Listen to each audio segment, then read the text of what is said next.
Para sa lesson ito, magdi-discuss tayo sa Unit 2, Module 1 and Module 3. So sa una, Module 1, pag-uusapan natin ang analysis of statements. Sa pangalawa naman, sa Module 3, didiscuss natin ang types of knowledge claim. So ako nga po pala muna si Cassandra May Del Mundo at ang aking kasama na si Lelaine Kaizel Kiambao. Sentences are grammatically classified into 5 main types. First, we have the interrogative sentences. Baka familiar naman na kayo rito, pero to recall, ang interrogative sentences ay ang mga patanong. For example, Anong oras na? o pwede ring, ano kayang grade ko sa Philo 1? Second, imperative sentences. Imperative sentences are sentences where the speaker issues a command, katulad na lamang ng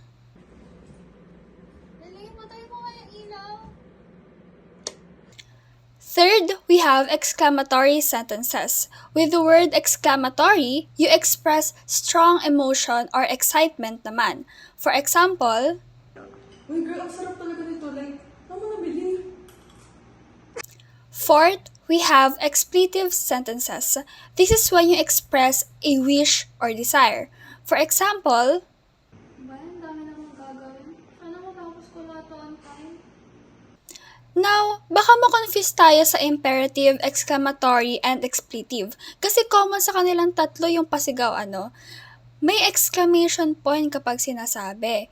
Pero alalahanin lang na nag-iiba sila sa kung ano ba ang nais mong iparating. Sa imperative, utos. Sa exclamatory, excitement. Sa expletive, mga sana mo sa buhay. Ops, baka may nakakalimutan tayo. 4 pa lang ang nasabi natin. Last but not the least, declarative sentences. Sa declarative sentence naman, we are making a statement. For example, the cat is on the mat.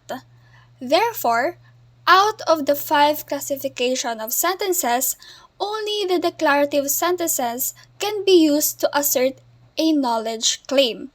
It is the only type of sentence where the statement can be either true or false. Okay, so babalikan natin yan Kaya dapat alalahanin natin yung sinabi ko lang kanina. Punta naman tayo sa sentence and statement. Ano nga ba pinagkaiba nila? So, ang sentence, binubuo siya ng words, while ang statement naman ay nanggagaling sa concepts. At either truth or false ang laman ng isang statement. While multiple sentences can express the same statement even in different languages, only the statement has a truth value. Truth value. So, ganito siya. Sa wikang Ingles, the cat is on the mat.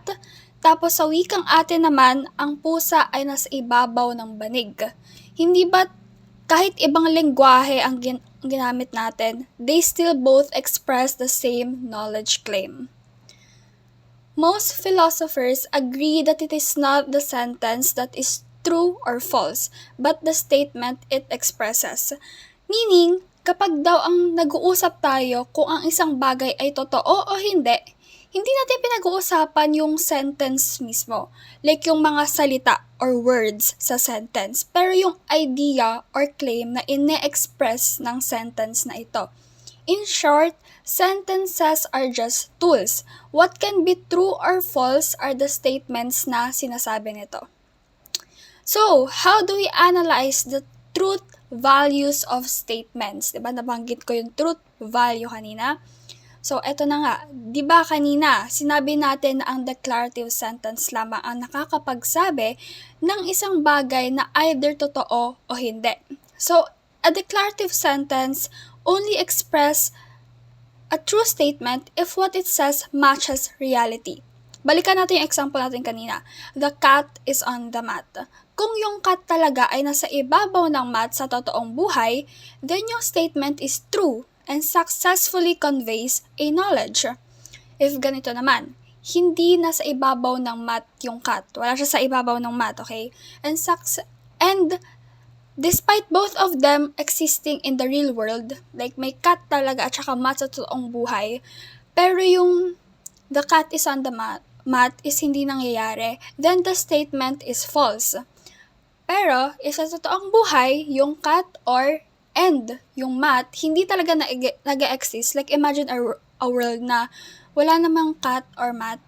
Then, no knowledge claim is made at all. Gets? Gets.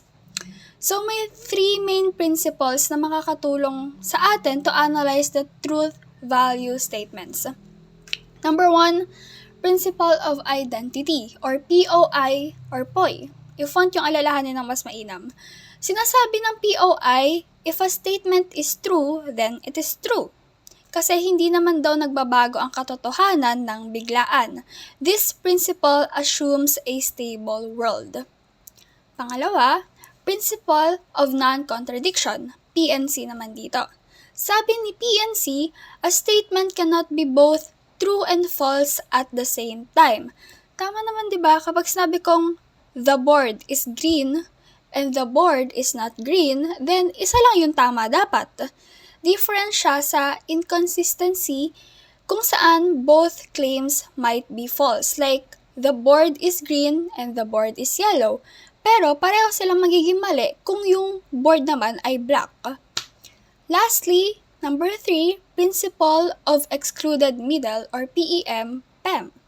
Sabi ni PEM, every statement is either true or false, wala rong third option. Although, remember this, nag-a-apply lang to sa formal logic. Hindi siya sa mga empirical context na may probability and all. Ngayon naman, for Module 3, pag-uusapan natin ang tungkol sa knowledge claims, or basically, mga bagay na sinasabi nating totoo. But first, let's go back in time. Way back in the 1930s, may group of philosophers na tinawag na logical positivist led by Moritz Schlick. They followed the ideas of David Hume and sabi nila, may dalawang sources lang ng knowledge. Una, ang reason. Pangalawa, sense perception. At dahil dalawang sources lang, may dalawang ring uri ng knowledge. Formal knowledge gamit ang reason, like logic, math, geometry. Empirical knowledge gamit ang senses, like physics, biology, psychology. At ayon sa logical positivist, lahat ng knowledge claims ay dapat categorized as either formal or empirical. Kaya may dalawang klase rin ng meaningful statements. Analytic statements based on reasons, empirical statements based on observations. Para mas maintindihan natin, magbibigay ako ng halimbawa. The square of the hypotenuse is equal to the square of the two sides. Based on math siya and logic, kaya analytic. The sun will rise tomorrow. Na-observe yon, kaya empirical. So, whenever we hear a knowledge claim, tanungin natin, is this analytic or empirical? Pero, paano natin malalaman kung totoo ang isang statement? Well, depende yan sa type of claim.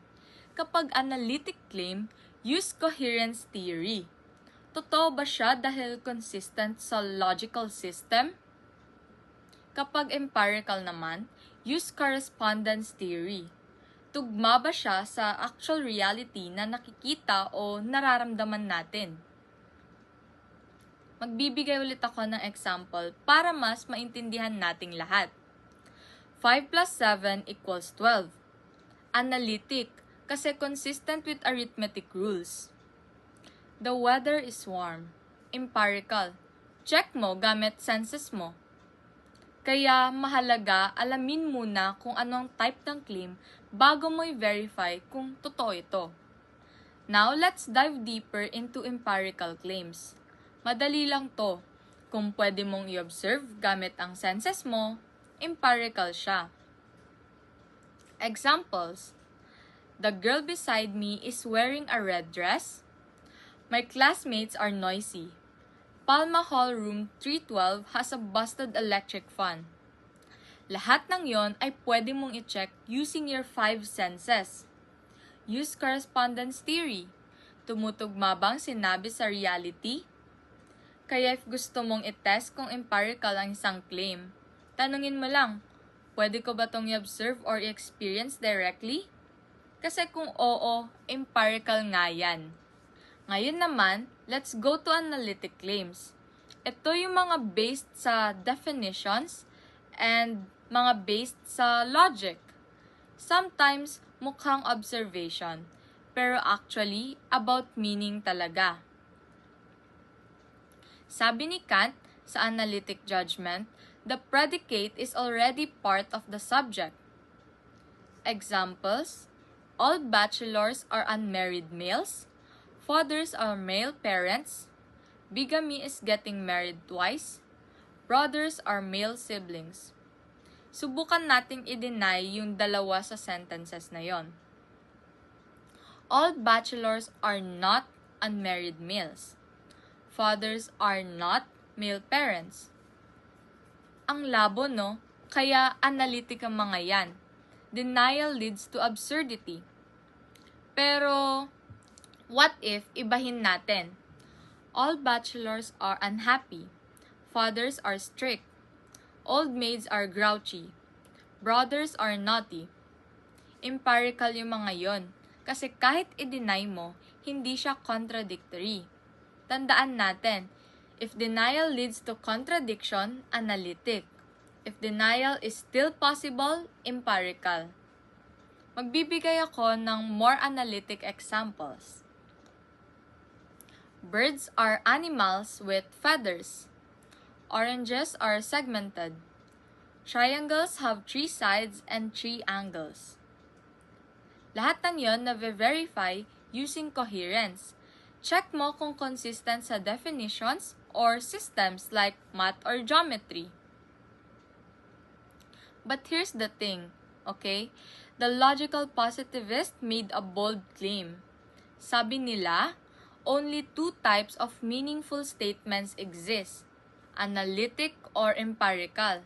At ayon sa kanila, kung hindi mo kayang i-verify ang isang statement, wala itong meaning. No verification, no truth value, no meaning. Kaya, kung hindi siya based on logic at hindi rin siya observable, para sa kanila, walang kwentang statement na yon. Grabe, no?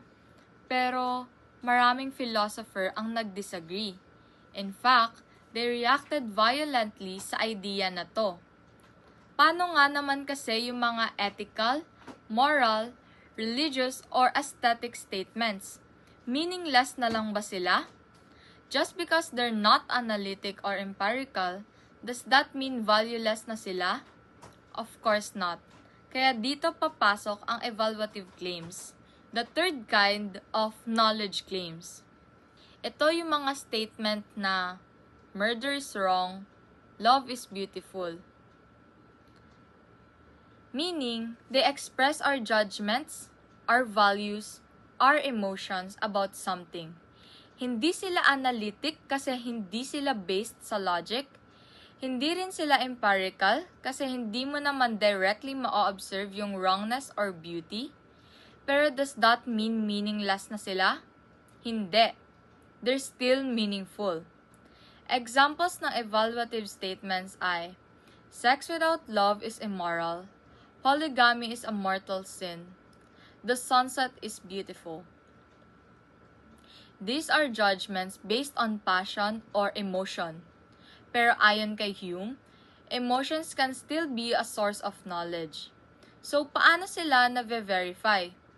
Through public consensus or intersubjective agreement. Meaning, kapag maraming tao or a society agrees on a value, then it holds weight. There are also 2 forms of evaluative statements. Prescriptive, nagsasabi ng dapat gawin, or yung mga positive, like, you should study every day. Sex education should be taught in school. Pangalawa, yung prescriptive, nagsasabi ng dapat iwasan, or yung mga negative, like, do not cheat in the exam. You're not required to obey an immoral order. So, tandaan, Evaluative claims may not be provable by logic or senses, but they're grounded in shared values and agreements within the society. So, para magbigay ng recap, there are 3 types of knowledge claims. Una, analytic, based on reasons, verified by coherence. Pangalawa, empirical, based on observation, verified by correspondence. And ang pangatlo, evaluative, based on values and emotions, verified by public consensus. Kaya next time you hear a claim, tanungin mo, is this logical? Or is this observable? Or maybe this is value-based? Yun lang. Paalam!